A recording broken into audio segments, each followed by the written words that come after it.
Well, welcome back. Now, before the break, we were talking about the problem of snoring, and it's time now to take some of your calls on the subject itself. But joining us once again for some expert advice, we have, just to remind you, Marianne Davey, who's co-founder of the British Snoring Association, set up because her husband snored a lot, and our ear, nose and throat specialist, Andrew McComb. So welcome back, and thank you for taking the calls. Actually, I'm going to start off with this particular query. I wanted to ask you about this anyway. Philippa from Guernsey says, I have heard that the risk of heart disease and stroke is twice as high in women who snore regularly as in those who never snore. Is that true? I'm not sure about the figure of twice as high, but there is a spectrum in snoring from simple snorers at one end to those with sleep apnea, which is a more serious condition at the other end, where they're actually dropping their oxygen levels and they then put a strain on their heart. So there is a risk of heart disease in apneics. So does normal snoring then, just for want of a better term, does normal snoring, does that actually increase your chance of heart problems? Not in itself. No. The daytime somnolence and the elbows and the ribs don't help, but there's no serious heart risk from simple snoring. Okay. But from apnea there is. Well, let's take a call from Gillian Linden this time in Dunstable. Hi, Gillian. Hello. Now, are you the snorer or is it your partner? Yeah, it's me. It's you. OK, Gillian, what's your question? I would like to know if it's possible that another operation would help me. I had one in the mid-1980s, which worked for about 10 years, but I snore now, and I have a new partner now, and we can't sleep together. I sleep upstairs, he sleeps downstairs. I've tried everything, all the gargles, all the nose strips won't stay on my nose, they ping off. But actually it is. I mean, although, you know, we can laugh about, you know, what we do to try and prevent snoring and everything, but it is serious when it gets to that stage, isn't it? When you just can't sleep together. That's right. So, Gillian, what operation did you have before? I had the uvula removed, and as you said, it's very, very painful. They said only eat hard food, so I thought, blow that for a game of soldiers. I'm eating bananas when I get home. It stuck to the stitches, and it was terrible. Ooh, let's see what our doctor says, whether you could be operated on again. I think one would have to look at the back of your throat and the anatomy and see exactly where the snoring sound is coming from. Yeah. If one's able to establish that with some certainty, then there may be some more surgery that would help. Yeah. I've seen an advertisement for that gadget that, I can't remember your name, the lady who's... Marianne? Yes, Marianne. You mean that thing that you put in your mouth? Yes, I saw an advertisement for that, and I did wonder whether to try that. Do you want to have another look at it? Yes, Your husband, if he sees you in it, might want to go upstairs himself, but anyway. Let's have a look at it again. Actually, Marianne, I'm teasing, but Marianne says it does work very well for her husband. It certainly does. So show Marianne how it works then. Here we are. It goes into the mouth and it brings the lower jaw forward. It also brings the tongue forward and it allows a little more airway in the throat to allow the air to go down without it vibrating and causing the snoring noise. So you might find that quite useful. And how much is that? Well, these all range in price, but these are quite cheap, really. They're anything from about £45 up to £60. Yeah. Oh, no, see, the audience are now laughing. That is expensive to begin with, but on the other hand, if it saves your relationship, it's worth it. When you've tried everything and you keep spending money and none of it works, I've got the bed raised on books at the moment to see if that works before I go spending any money on special gadgets to hold the bed up.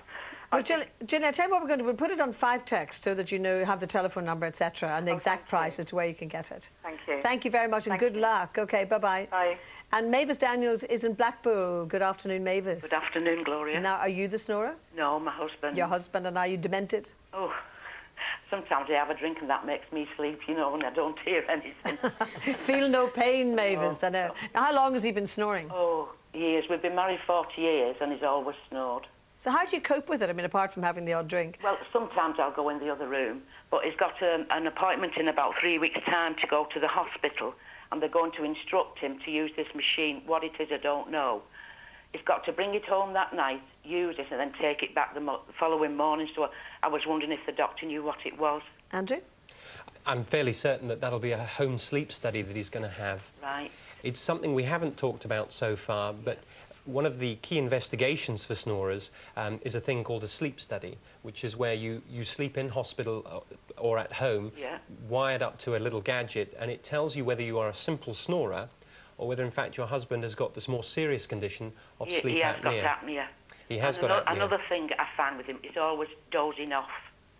Yes. going to sleep through the day. Well, in fact, one of the big problems with apnea is that people do suffer from what's called daytime somnolence. Yes, what is an apnea? Well, apnea is actually where your oxygen, you stop breathing, and apnea is an episode where you stop breathing and your oxygen level then drops. Oh, so in their sleep they go, so that sort of shudder thing. That's right. The alarm system then goes off, you wake up and gasp, go back to sleep. So you're waking up all the time, and we can all remember when we've had small children how tired we were. Well, this is happening far more than even that. And so it's straining the whole body, particularly the heart. And this was the risk we talked about.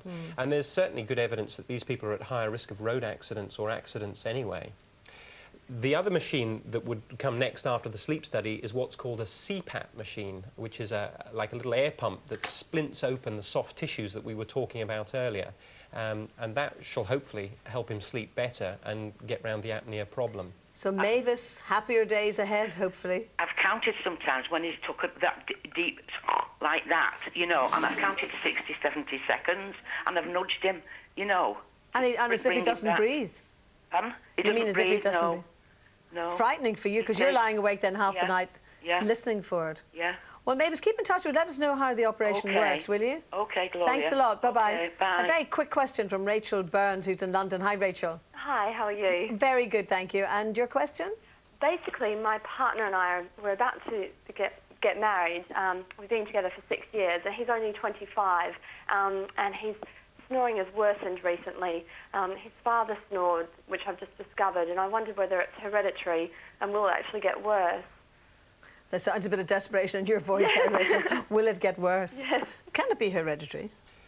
Yes, it can, in the sense that there are certain people are a certain shape, and that tends to be inherited from your parents, and some people have a certain shape of uvula, soft palate, or big tonsils, and if that's inherited, then the chances of snoring are greater. So in that sense, yes, it can be passed down from Sorry, Rachel, your wish parents. it could be better news for you. Actually, I remember Lord Lichfield telling us on this programme that when he stopped drinking and stopped smoking, that automatically, virtually, he stopped snoring as well. So obviously drinking and smoking's got a lot to do with it, hasn't it? Oh, yes, indeed.